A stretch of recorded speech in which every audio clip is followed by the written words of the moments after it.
Au lieu de vivre avec moins, il faut apprendre ce qu'il faut faire pour gagner beaucoup plus. Ce que vous devez faire pour avoir du succès et être riche et prospère est complètement différent de ce que vous avez à faire pour être confortable. Le problème, ce n'est pas que vos objectifs sont trop élevés et que vous les avez manqués.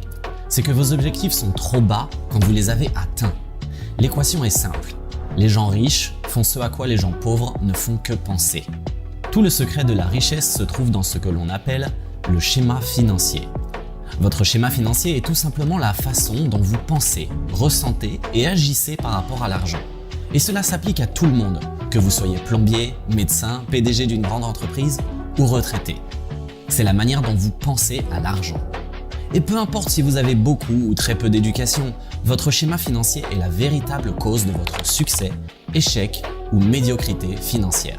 C'est ce même schéma qui crée vos habitudes et détermine si vous êtes épargnant ou dépensier, un bon ou un mauvais gestionnaire d'argent, et si vous allez finir par vivre sur un maigre revenu fixe ou que vous preniez une retraite riche. Votre plan financier détermine votre vie financière. Le fait est que la plupart des gens n'atteignent pas leur plein potentiel. La plupart des gens ne réussissent pas. 80% d'entre nous ne seront jamais libres financièrement comme ils le voudraient. Et 80% d'entre nous ne prétendront jamais être vraiment heureux. Et il y a une raison qui expliquerait cela. Et la raison est simple. La plupart des gens sont légèrement inconscients. Ils ne vivent qu'à un niveau très superficiel de la vie. Ils ne se basent que sur le monde visible. Ils ne se basent que sur ce qu'ils peuvent voir. Et ce qu'ils peuvent voir, ce sont les résultats, les fruits, la partie visible. Mais tout résultat, tout fruit trouve son origine dans la racine qui est invisible. Si vous voulez changer les fruits, où allez-vous devoir mettre votre attention? Bien évidemment, dans la racine.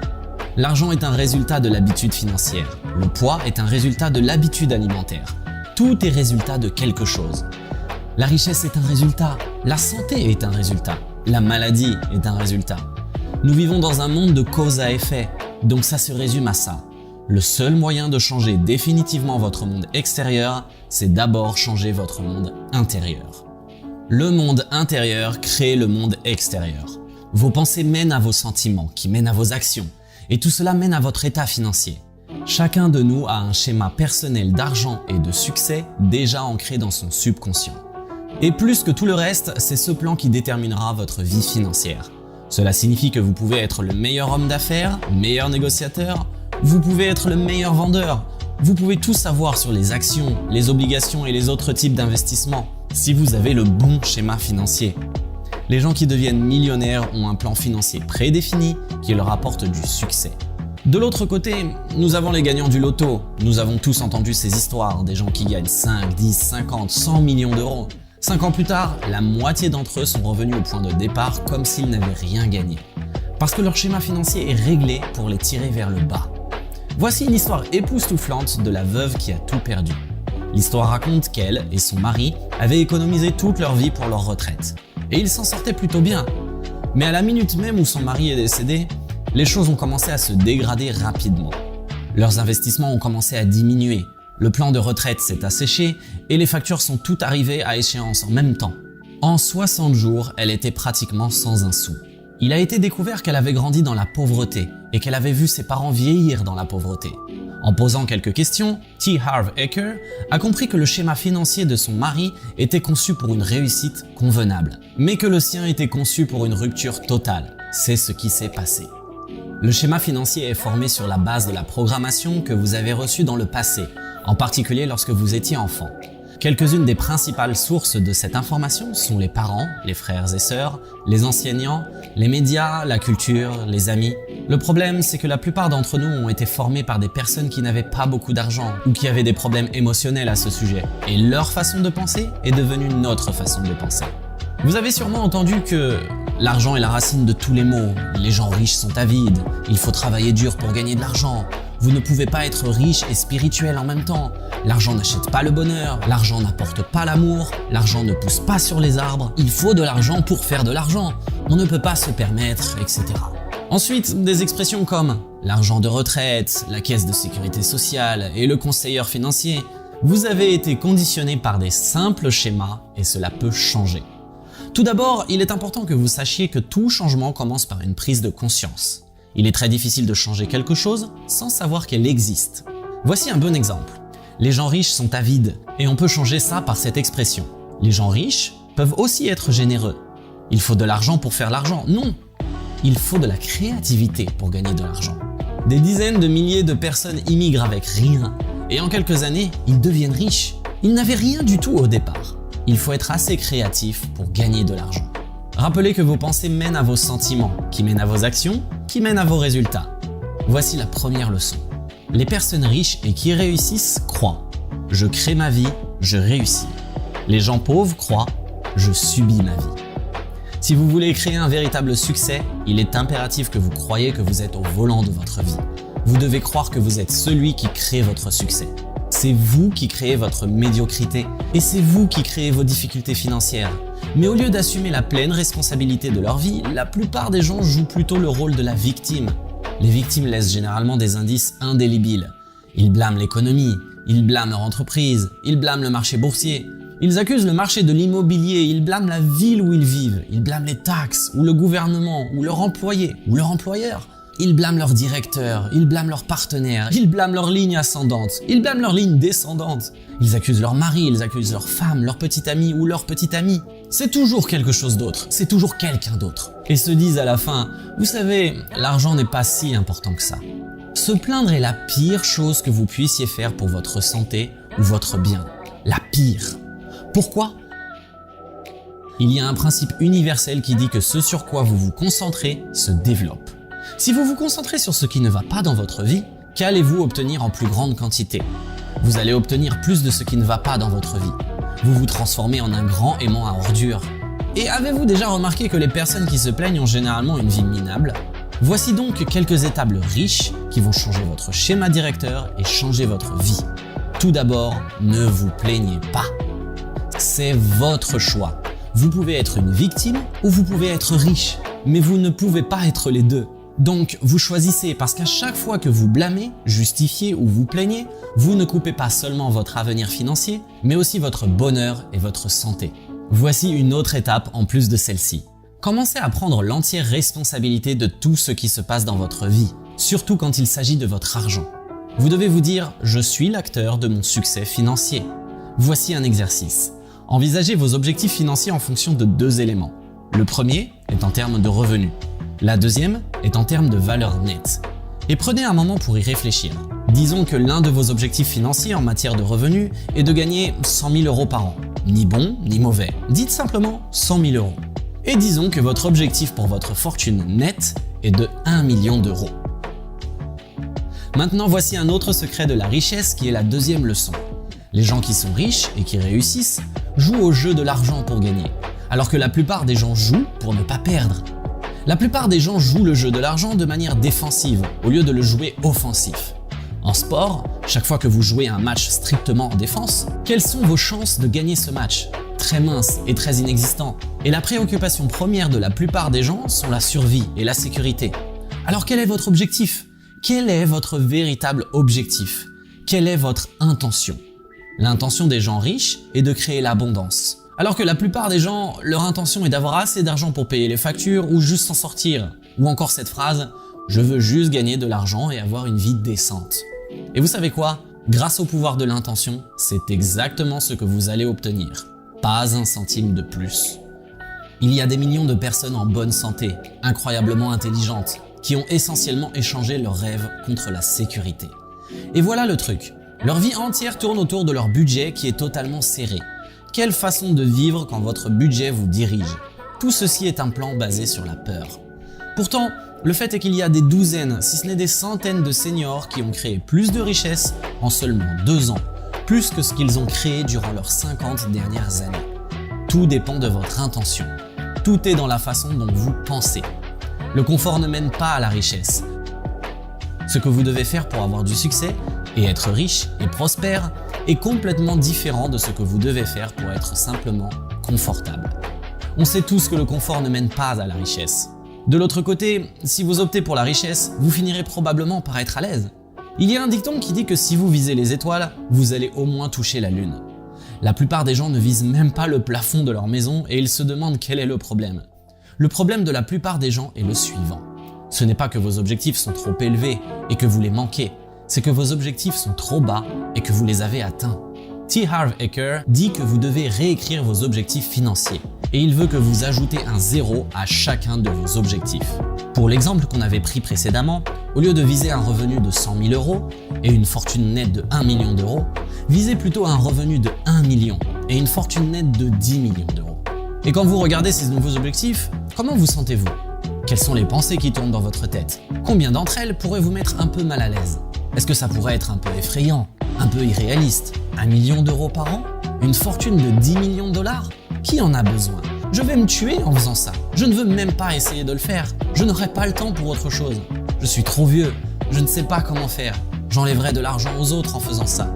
Quel que soit le but que vous vous fixez en regardant ces deux nouveaux objectifs, votre schéma financier est la seule chose qui vous empêche d'avoir de plus gros chiffres. Alors voici l'étape du changement. Fixez-vous comme objectif de décupler vos revenus et votre fortune actuelle. Et en vous fixant comme objectif de décupler vos revenus et votre patrimoine actuel, vous vous engagez à aider 10 fois plus de personnes que vous ne le faites actuellement. Et cela vous permettra non seulement de gagner beaucoup plus d'argent, mais aussi de donner un nouveau sens à votre vie. Nous avons beaucoup parlé d'argent et de richesse, mais la vérité est que beaucoup de gens n'ont jamais grandi avec le désir d'être riches. Ou à un moment donné, ils ont eu le désir de réussir financièrement. Mais ensuite, ils ont en quelque sorte perdu la motivation. Alors pourquoi devenir riche? En plus de résoudre les problèmes des gens, il y a le style de vie. Il ne fait aucun doute que l'on peut mener un style de vie beaucoup plus agréable quand on est riche que quand on est fauché ou simplement à l'aise. Au moins on peut manger ce qu'on veut vraiment quand on va dîner. Être riche vous donne la possibilité de vivre dans une belle maison, conduire une belle voiture et envoyer vos enfants dans les meilleures écoles, et pouvoir voyager dans le monde avec les gens que vous aimez. Je ne dis pas que si vous n'avez pas beaucoup d'argent, vous ne pouvez pas être heureux. Vous pouvez certainement l'être. Mais voilà la chose, vous avez une vie. Pourquoi ne pas vous honorer et honorer ceux que vous aimez en leur offrant ce que la vie a de mieux à offrir? La deuxième raison de s'enrichir est qu'avoir beaucoup d'argent est presque une nécessité, surtout si vous êtes là pour un certain temps. T. Harv Eker n'aime pas l'idée de devoir compter sur quelqu'un d'autre, comme le gouvernement ou une pension d'entreprise, pour prendre soin de vous. Donc, encore une fois, au lieu de vivre avec moins, apprenez ce qu'il faut pour gagner beaucoup plus, par le biais de revenus actifs, de revenus passifs et de revenus d'investissement. La raison suivante pour être riche est de savoir qui vous devez devenir en termes de caractère, d'état d'esprit, d'habitude, pour avoir suffisamment de succès dans n'importe quel domaine afin de créer de la richesse. Tout d'abord, fixez votre intention de faire un don d'au moins 100 000 $ par an à des personnes et des organisations en lesquelles vous croyez et qui sont dans le besoin. Cela vous permettra non seulement de contribuer aux autres, mais vous donnera la raison parfaite pour vous enrichir. Voici un autre secret de l'esprit millionnaire. C'est un gros secret. Les gens riches et prospères admirent et prennent pour modèle d'autres personnes riches et prospères. Et que font la plupart des autres personnes? Ils leur en veulent pour rien du tout, n'est-ce pas? La plupart des gens regardent la réussite des autres avec ressentiment, jalousie ou envie, ou bien ils ricanent et disent « Oh, ces abrutis de riches ». Les gens riches et ceux qui réussissent pensent deux choses en même temps. Par exemple, ils pensent « je suis riche et je suis généreux en même temps ». La plupart des gens qui ne réussissent pas pensent une situation à l'exclusion de l'autre. Je suis riche, donc je ne suis pas gentil. Je suis riche, donc je ne suis pas aimable. Je suis riche, donc je ne suis pas spirituel. Je suis riche, donc je n'ai pas de temps pour ma famille. La vie est le jeu le plus facile sur Terre. C'est votre histoire, c'est votre livre. Vous écrivez le scénario. Chaque jour, vous voyez, c'est vous qui tenez le marqueur, vous tenez le stylo, vous tenez l'outil qui crée votre vie. Et chaque matin, vous décidez de ce que vous allez créer aujourd'hui. Vous commencez par une toile blanche. Et la seule raison pour laquelle nous continuons à dessiner la même chose encore et encore, c'est parce que nous oublions que nous avons le choix de recommencer chaque jour. C'est votre vie, vous en avez le droit. Et vous avez le pouvoir de la concevoir comme vous le souhaitez. Vous pouvez choisir de vous engager dans la réussite financière tout en réservant du temps pour vos amis et votre famille et en préservant votre santé et vos croyances spirituelles. Vous le choisissez simplement et vous organisez votre vie de cette manière. Ça ne vous dépasse pas, vous pouvez le faire. Il n'y a personne qui vous en empêche. Tout d'abord, engagez-vous à façonner votre vie comme vous le souhaitez. Fixez une intention sur la façon dont vous voulez que votre vie se présente dans tous les domaines. Mettez l'accent sur l'argent, les affaires, la famille, les amis, la forme physique et le plaisir. Ensuite, élaborez une stratégie de gestion du temps qui vous permettra de tout équilibrer. Rappelez-vous, il s'agit de l'un et l'autre, pas de l'un ou l'autre. Donc à chaque fois que toutes les alternatives vous sont présentées, la réponse à tout est « pourquoi pas les deux ?» Voici une déclaration importante qui va solidifier le fait que ce n'est pas une mauvaise chose que d'être riche. Dites-vous, je peux être gentil, aimable et vraiment riche. Les gens riches et qui réussissent sont plus grands que leurs problèmes, ils sont au-dessus. Mais les autres gens sont plus petits que leurs problèmes. Le secret du succès, mon ami, n'est pas d'essayer d'éviter ou de se débarrasser de ces problèmes, c'est de s'épanouir afin de les surmonter. C'est pourquoi vous devez continuer à apprendre et à vous développer. Il y a un principe universel qui dit ceci. À tout moment, soit vous grandissez, soit vous mourrez. À tout moment, vous êtes soit en train de grandir, soit en train de mourir. Si vous avez une plante ou une fleur chez vous et que ça ne pousse pas, elle est automatiquement en train de mourir. Il en va de même pour nous. Cela inclut ceux qui sont déjà riches, ainsi que ceux qui ont déjà pris leur retraite. Vous devez continuer à avancer. Vous devez continuer à vous développer. Vous ne pouvez pas vous laisser aller. Alors voici un autre point important, continuez à apprendre. Les gens riches et qui réussissent sont prêts à apprendre et à grandir. Le succès laisse des indices. Alors, allez à votre bibliothèque publique, lisez des livres, suivez des cours, des séminaires, écoutez des programmes audio sur l'argent ou le développement personnel. Vous devez vous entraîner pour réussir. Vous pouvez apprendre à réussir dans n'importe quel domaine, y compris l'argent, les affaires et toute forme de réussite que vous choisissez. Voici une affirmation que vous devez répéter chez vous. Je suis plus grand que n'importe quel problème. Je pense que je peux gérer n'importe quel problème. Je peux me développer et apprendre le chemin du succès. Maintenant, qu'est-ce qui empêche généralement de passer à l'action? La peur. Et combien sont d'accord pour dire que la peur, le doute et l'inquiétude sont parmi nos plus grands obstacles, non seulement au succès, mais aussi au bonheur. L'une des plus grandes différences entre les riches, les pauvres et la classe moyenne est que les gens qui réussissent sont prêts à agir malgré la peur. Et la plus grande erreur que commettent la plupart des gens est d'attendre que le sentiment de peur s'apaise et disparaisse avant d'être enfin prêts à agir. Et ces gens attendent généralement pour toujours. Il n'est pas nécessaire d'essayer de se débarrasser de la peur pour réussir. Et les gens qui réussissent ont peur. Les personnes riches et prospères ont des doutes. Les gens riches et prospères ont des inquiétudes. Mais ils ne laissent pas ces sentiments les arrêter. Les gens qui ne réussissent pas ont exactement les mêmes sentiments, mais ils laissent ces sentiments les arrêter. Combien d'entre vous sont d'accord pour dire que nous sommes des créatures d'habitude et que le grand secret est de s'entraîner? Il faut s'entraîner à agir malgré la peur, s'entraîner à agir malgré l'incertitude, s'entraîner à agir malgré les désagréments, s'entraîner à agir malgré l'inconfort. Arrêtez de laisser la peur diriger votre vie. Combien d'entre vous envisagent de faire quelque chose dans leur vie tout en ayant un peu d'incertitude autour de ça? Voici 2 mots qui feront que cette vidéo en vaudra la peine. Faites-le. Agissez malgré vos incertitudes. L'une des façons de changer votre schéma financier est d'adopter des modes de pensée riches. Il s'agit notamment d'assumer l'entière responsabilité de tout ce qui se passe dans votre vie, en particulier votre vie financière. Jouez le jeu de l'argent pour gagner. Engagez-vous dans l'abondance plutôt que dans la survie et la sécurité. Engagez-vous à créer de la richesse non seulement pour vous-même, mais aussi pour aider les autres. Admirez, bénissez et étudiez. Les personnes qui réussissent pensent toujours en termes des deux. Au lieu de faire l'un ou l'autre, vous pouvez faire l'un et l'autre. Soyez plus grand que vos problèmes. Engagez-vous à croître et à apprendre en permanence. Et agissez en dépit de la peur. Mes amis, si vous suivez ces étapes, vous commencerez à transformer votre argent, votre plan et à réinitialiser votre thermostat financier pour un succès naturel et automatique. Le fait est que notre monde n'est rien d'autre que le reflet des gens qui le composent. Et comme chacun d'entre vous élève individuellement sa conscience, le monde élève la sienne, passant de la peur au courage, de la colère à l'amour et de la pénurie à la prospérité pour tous. La pire transaction que quelqu'un puisse faire dans toute sa vie est celle de changer son temps contre de l'argent. C'est probablement le pire échange qu'il y ait. Pourquoi ? Parce que premièrement, si vous voulez avoir plus d'argent, vous devez échanger plus de votre temps. Quoi que vous fassiez, qui que vous soyez, vous ne pouvez pas échanger en une journée plus de 24 heures, parce que 24 heures, c'est tout ce que nous avons en un jour. Notre temps est limité à 24 heures par jour, et on ne peut jamais aller au-delà. Vous pouvez à la limite travailler 12 heures ou 14 heures par jour, mais vous ne pouvez jamais, sauf exception, aller au-delà. Les riches n'échangent pas leur temps contre de l'argent. Ils ont réussi à faire quelque chose d'extraordinaire. Ils ne sont plus esclaves de l'argent. Ils ont fait de l'argent leur esclave qui travaille pour eux, qui leur apporte plus d'argent. Au début, ils étaient comme nous tous, en train de travailler, d'échanger leur temps contre de l'argent. Mais au fur et à mesure, ils avaient assez d'argent pour se lancer et en avoir plus. Pour ça, ils ont compris plusieurs choses. Premièrement, il faut à tout prix garder pour soi-même un pourcentage du revenu généré.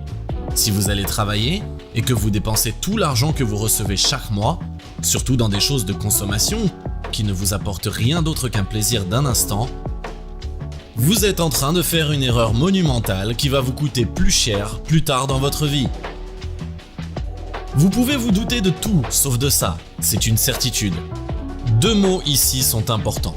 L'économie que nous réalisons et l'investissement que nous faisons. C'est deux choses qui vont vous permettre d'attendre une pleine liberté financière.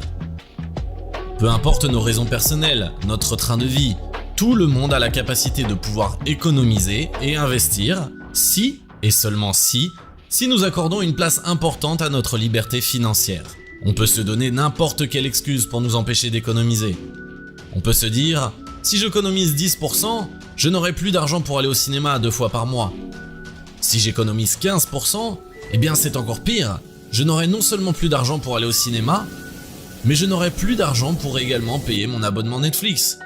J'aurai plus d'argent pour sortir avec mes amis. Je n'aurai plus d'argent pour ceci ou cela. Mais à quel point désirez-vous votre liberté financière ? Si vous voulez vraiment gagner votre liberté, vous devez la désirer à tel point que ce désir dépasse toutes les autres distractions.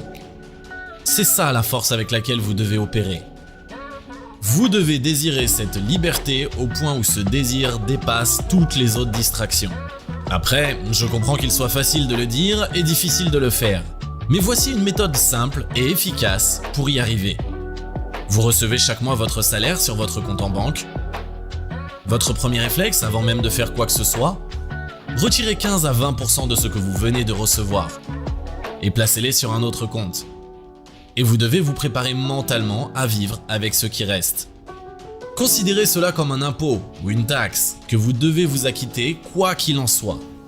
15 à 20% investis pendant une longue période de temps vous donneront la liberté pour le reste de votre vie.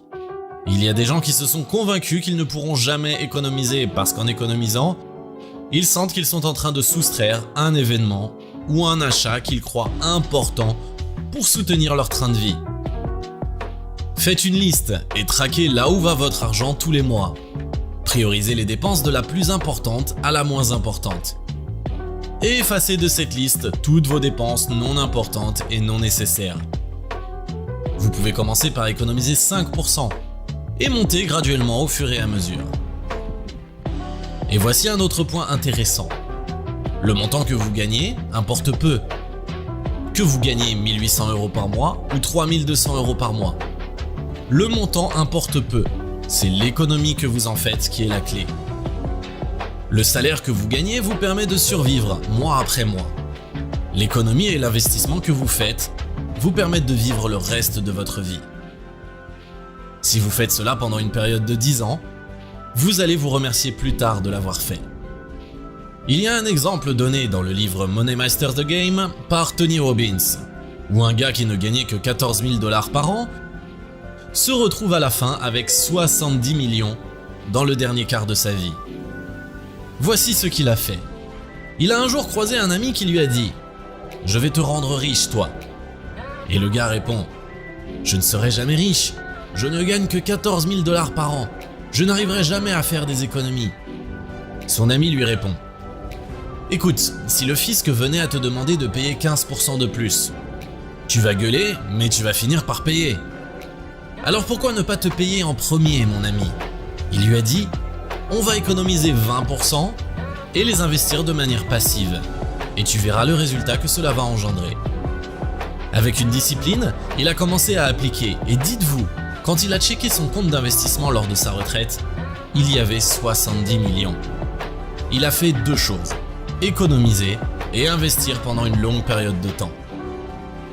Il ne faut jamais laisser la peur d'échouer vous empêcher d'investir. Parce qu'en réalité, les gens n'investissent pas parce qu'ils ont peur. Après avoir économisé, vous devriez devenir propriétaire. Vous n'avez pas envie d'être obligé de travailler tous les jours pour soutenir votre train de vie. Devenir propriétaire est la deuxième étape pour avoir de l'argent sans travailler.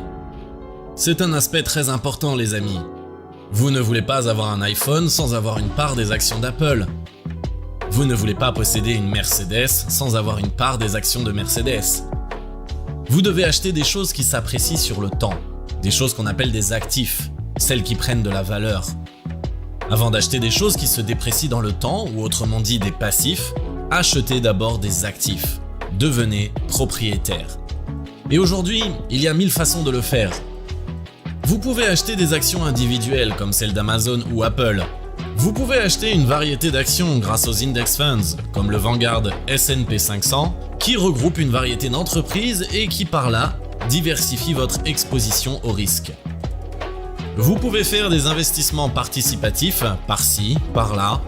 Vous pouvez acheter des biens immobiliers, etc. Aujourd'hui, il y a plein de façons de devenir propriétaire. Et peu importe le domaine que vous avez choisi, tâchez de bien vous renseigner avant de faire quoi que ce soit. Je vous assure que si vous ne décidez pas de devenir propriétaire et rester consommateur toute votre vie, un jour, quel que soit le salaire que vous gagnez chaque mois, vous allez vous écrouler financièrement. Il y a beaucoup d'exemples. Mike Tyson, par exemple, a gagné des centaines de millions de dollars lors de sa carrière. Il a fait dans un de ses matchs de boxe 300 millions en une nuit. Sa fortune personnelle était estimée à $1,5 milliard. Mais avec tout ça, il a fait faillite parce que lui-même disait qu'il dépensait son argent délibérément dans des futilités. Une Lamborghini par-ci, un yacht par-là, et sans se rendre compte, il les fauchait. Le premier réflexe que vous devez avoir quand vous commencez à faire un peu d'argent, c'est de devenir propriétaire. Et propriétaire des choses qui s'apprécient dans le temps. Pas celles qui se déprécient dans le temps. N'allez pas vous payer une belle voiture sitôt que vous commencez à faire de l'argent. C'est une erreur que beaucoup de jeunes commettent et qui leur coûte beaucoup plus cher dans l'avenir. Allez plutôt investir cet argent sur une entreprise comme Amazon, Tesla, Apple ou autres qui apportent de la valeur à la société. Vous devenez par là propriétaire d'une petite partie de ces entreprises. Maintenant, quand vous avez fait ça, quand vous avez de l'élan, vous commencez à comprendre des choses qu'avant, vous n'avez aucune idée. Et soudainement, vous aurez le désir de vouloir apprendre encore plus.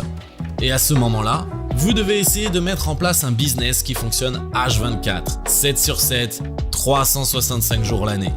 Un business qui tourne, que vous dormez ou travaillez. Un business qui tourne, que vous soyez en vacances à l'autre bout du monde. Le premier critère à considérer si vous voulez mettre en place cela est que ce business n'a pas de partie mobile. Il vous faut un ordinateur, une connexion internet et le reste dépend de vous. Ce business model peut inclure la mise en place des logiciels informatiques, la vente de formations, des livres que vous vendez. Si vous commencez à faire un peu d'argent, un autre élément important à prendre en compte est la diversification. Il faut savoir diversifier ses investissements. Vous savez, se dire « ne mettez pas tous vos œufs dans le même panier ». La diversification est la règle que même les plus nuls en finance comprennent. Si vous ne diversifiez pas vos investissements, peu importe les investissements que vous réalisez, un jour cet investissement sera touché par un événement hors de votre contrôle et il ne sera plus rentable. Si c'est votre seul investissement, vous êtes foutu. Que vous investissiez dans l'immobilier, dans le marché boursier, dans de l'art, dans une entreprise privée, un jour votre investissement va subir des hauts et des bas. Ray Dalio disait que durant votre vie, il est possible que cet investissement puisse chuter d'entre 50 à 70%. Et quand cela arrive, et que vous n'avez pas diversifié vos investissements, vous perdez beaucoup. Ray Dalio a donné une formule pour diversifier son investissement et ses risques dans le livre Money Masters the Game de Tony Robbins, que je vous recommande vivement. Donc, diversifiez vos investissements pour réduire le risque de volatilité sur vos investissements. Sitôt que vous avez diversifié vos investissements, vous devez vous préparer aux crises. Vous devez comprendre que chaque année, des corrections arrivent sur le marché et cela va perturber votre investissement. Les plus intelligents se préparent pour anticiper l'événement. Les autres le subissent. Vous devez apprendre constamment sur les raisons et les variations du marché. Il y a les corrections et les crashs. Qu'est-ce qu'une correction ? C'est quand le marché dans lequel vous avez investi chute de 10 à 20% depuis son plus haut niveau. Si la chute va au-delà de 20% jusqu'à 80%, on appelle cela un crash boursier. D'après plusieurs observations, les corrections ont lieu tous les ans. Il y a au moins une correction par an ces 116 dernières années. Il y a un crash tous les 10 à 15 ans. Alors si vous vous êtes préparé, non seulement vous avez sécurisé vos investissements précédents, mais vous pouvez vous faire une fortune pendant cette période de crise. Parce que vous pouvez acheter tout à un prix beaucoup moins cher. Mais cela demande un apprentissage continu du marché. Cela demande une décision ferme de se lancer et s'ajuster au fur et à mesure. Vous devez trouver quelqu'un qui s'y connaît déjà et le modeler, et qui va vous aider à comprendre les règles du jeu. Parce que si vous ne connaissez rien et que vous vous lancez, vous savez la vieille phrase. Quand une personne avec de l'expérience rencontre une personne avec de l'argent, la personne avec l'argent finit par l'expérience. Et la personne avec l'expérience finit avec l'argent. Vous avez l'argent au début, mais vous n'avez pas l'expérience. Vous allez finir avec l'expérience, et la personne avec l'expérience va finir avec l'argent. Vous avez 20 ou 25 ans, vous êtes tout jeune et on vous a dit toute votre vie qu'emprunter de l'argent n'est absolument pas bien. Peu importe ce que vous faites avec l'argent, vous ne devez jamais vous endetter. Et de l'autre côté, vous avez peut-être grandi dans un environnement où l'on dit tout le temps qu'emprunter de l'argent est la meilleure manière de devenir riche. Il est de toute évidence que l'emprunteur est en quelque sorte l'esclave du prêteur. C'est une vérité qui ne date pas d'aujourd'hui. L'un est en position de force et l'autre en position de faiblesse. Il y a deux façons où la dette peut jouer ou non en votre faveur. La première, c'est quand vous vous endettez pour investir afin que la dette soit rentable. C'est ce que font 90% de tous les riches. Ils s'endettent pour investir dans un projet et quand le projet est rentable, ils remboursent leurs dettes. Les investisseurs immobiliers empruntent de l'argent de la banque, vont ensuite prendre cet argent pour investir dans un bien immobilier qui rapporte des loyers mensuels et ces loyers mensuels vont payer la dette. Généralement, on est d'accord que ce cas de figure est une très bonne manière de s'endetter. Parce qu'à la fin, la dette est dirigée non pas vers des choses de consommation, mais vers des investissements qui rembourseraient d'eux-mêmes la dette. La deuxième, c'est quand vous vous endettez pour consommer. S'endetter pour acheter quelque chose de consommation est un péché capital. Il ne faut jamais faire cela. Ce n'est pas une nécessité. Il y a des gens qui s'endettent pour acheter une plus grosse voiture que celle qu'ils ont déjà, alors qu'ils ne peuvent pas se le permettre. Ils s'endettent pour acheter le dernier iPhone, alors qu'ils ne peuvent même pas se le permettre. Ils s'endettent pour acheter une montre alors qu'ils ne doivent pas et ne peuvent pas se le permettre. Je me rappelle cette fois où quelqu'un qui n'a pas un centime m'a appelé pour me supplier de lui prêter de l'argent. J'ai dit « Pourquoi faire ?» Il me répond pour acheter le dernier iPhone. Ces gens qui partagent cette mentalité veulent se payer des vacances qu'ils ne peuvent pas se permettre. Ils veulent s'acheter des vêtements haute couture qu'ils ne peuvent pas se permettre. C'est comme si d'eux-mêmes ils se dressaient une corde autour du cou pour s'asphyxier. Si vous avez de l'argent pour acheter tous ces accessoires, c'est mieux parce que c'est votre argent. Mais si vous n'en avez pas, par définition, vous ne pouvez pas vous le permettre. Je connais quelqu'un qui est tout le temps endetté. À chaque fois que vous passez dans le coin, une personne est à sa recherche parce qu'elle lui a prêté de l'argent. Depuis qu'il a contracté le prêt, il évite de croiser son prêteur. Et c'est cela le sens de la phrase « l'emprunteur est vraiment l'esclave du prêteur ». On dit souvent que l'argent, c'est un très bon serviteur et mauvais maître. Si vous laissez l'argent devenir votre maître, vous êtes complètement à côté de la plaque.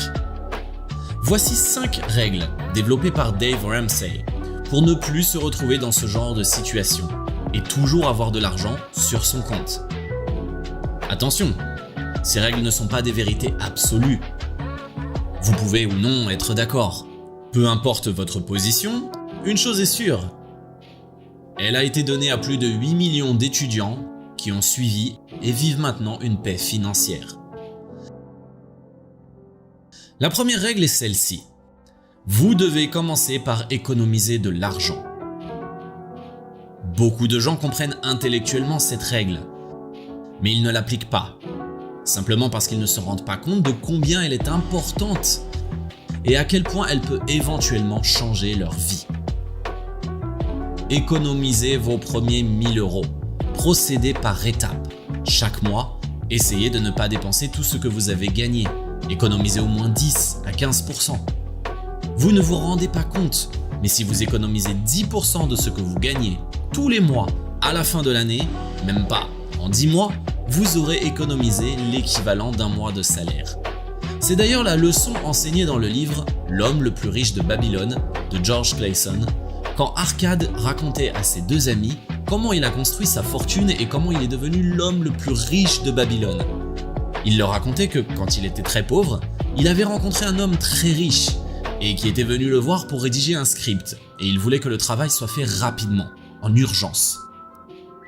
Arcade lui a dit « Écoute, tu peux trouver ton script demain, dès le matin, à la seule condition que tu m'apprennes en retour comment devenir riche. » Le riche homme était d'accord et quand il est revenu le lendemain matin, il a trouvé son script, qui était prêt.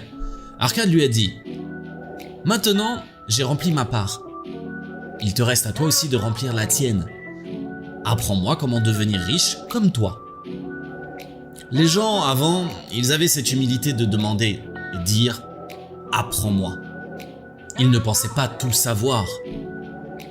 Là, le riche homme lui dit « Je ne vais pas t'apprendre comment devenir riche.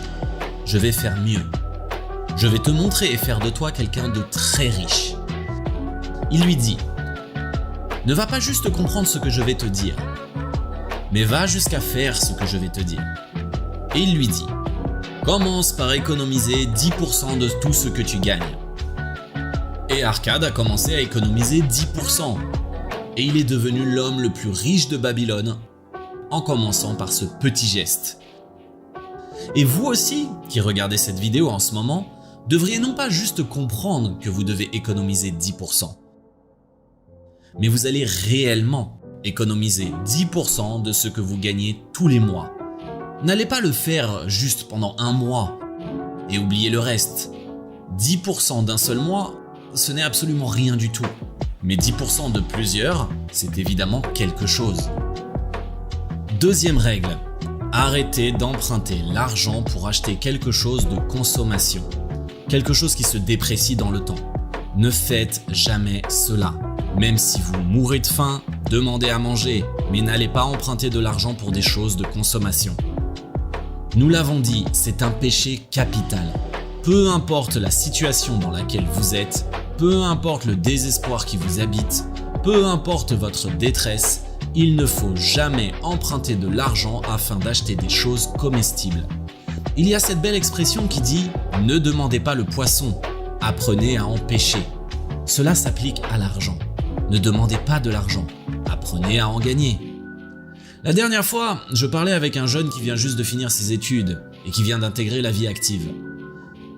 On parlait de la situation des étudiants aux États-Unis qui finissent leurs études avec des dettes de plusieurs dizaines de milliers de dollars. Et cet étudiant me disait que lui aussi a des dettes. Il disait « J'ai fait un prêt sur X nombre d'années pour acheter des meubles pour mon nouvel appartement. » Des meubles pour ton appartement ? Mais c'est stupide d'aller contracter une dette pour meubler ton nouvel appartement. Si vous empruntez de l'argent pour financer un projet rémunérateur, qui va lui-même payer plus tard les dettes, là on parle d'un emprunt intelligent. Mais si vous empruntez pour des choses qui ne produisent aucun rendement dans l'avenir, ce n'est pas du tout une bonne dette. Troisième règle, commencez par vendre quelque chose. Il n'y a que deux manières d'avoir la paix financière. Vendre un produit ou un service. C'est tout. Si vous regardez cette vidéo et que vous avez dans votre appart un tas de trucs inutiles, non productifs, commencez par les vendre. Vous avez un meuble que vous n'utilisez pas, et qui d'ailleurs ne sert à rien, vendez-le. Et le meilleur qui puisse vous arriver ici, c'est qu'en faisant cela, en vendant ce qui n'a pas d'importance, accidentellement, vous allez vous apercevoir que vous pouvez créer un business rentable autour de ça. L'entrepreneuriat a plusieurs portes d'entrée. Dans un docu 7 à 8, une jeune a commencé à vendre des vêtements vintage. Et aujourd'hui, elle en a fait un business qui lui génère entre 25 et 35 000 euros. Dave Ramsey racontait qu'il y a des gens qui l'appellent pour avoir des conseils dans leurs finances personnelles.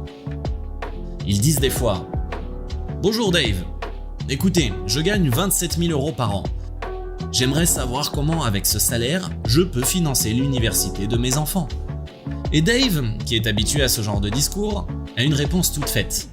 Il dit généralement « Combien devez-vous sur votre voiture ? » « Oh non Dave, je ne vous ai pas appelé pour ma voiture, je vous ai appelé pour la scolarité de mes enfants. » « Oui, je sais bien, mais combien vous devez sur votre voiture ? » « Ok, bon, j'ai une voiture qui coûte 27 000 € et je paye mensuellement l'équivalent de 350 €. Dave répond « Vous savez que c'est stupide de faire cela ? D'acheter une voiture qui coûte aussi cher ? Pour vouloir impressionner les gens ? Si vous avez juste besoin de vous déplacer, une voiture moins chère aurait évidemment suffi. Mais vous avez besoin d'autre chose. Vous avez besoin d'impressionner les gens. Je vais vous dire quelque chose. Les gens ne sont pas impressionnés. Ils le sont peut-être pendant le premier jour, deuxième jour, mais après cela, personne n'est impressionné. C'est vous qui vous retrouvez avec une voiture qui consomme tout votre salaire tous les mois. Si vous êtes dans ce genre de situation, vendez. Débarrassez-vous de ces choses extravagantes et inutiles. Imaginez juste une seconde, si vous n'avez pas du tout de paiement à faire tous les mois, que ce soit pour votre voiture ou tout autre objet presque inutile que vous possédez, combien pourriez-vous investir si vous n'avez pas un crédit à rembourser ? Dave disait « Si vous investissez ce que vous devez en crédit pour votre maison ou votre voiture, imaginez à quelle vitesse vous allez vous rapprocher du million d'euros. Et avec 1 million d'euros, vous pouvez faire un tas de trucs incroyables. Imaginez combien vous auriez donné, que ce soit en charité ou pour une autre chose.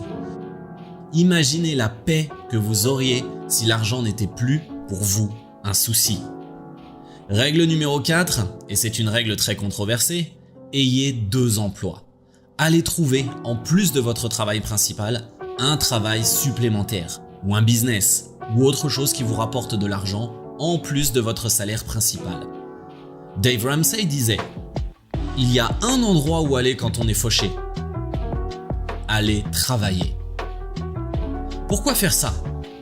Elon Musk disait que statistiquement, si vous prenez 2 personnes, l'une qui travaille 100 heures par semaine et l'autre qui travaille 50 heures par semaine, la première personne va accomplir en 6 mois ce que l'autre ne pourrait accomplir qu'en 1 an.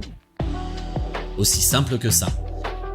Et ce n'est même pas une question d'intelligence, c'est juste une question de temps alloué et d'efforts fournis.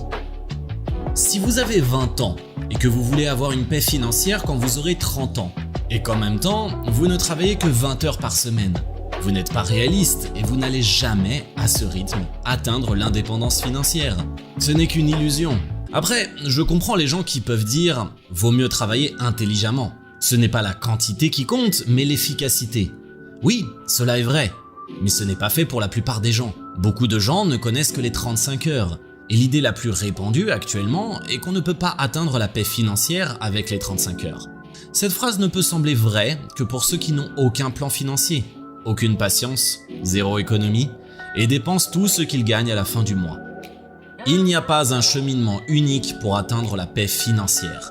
Vous allez travailler comme personne d'autre maintenant pour que plus tard, vous n'ayez pas à travailler comme personne d'autre. Dave disait qu'il travaille comme il veut, quand il veut. Vous savez pourquoi ? Parce qu'avant, il travaillait tout le temps.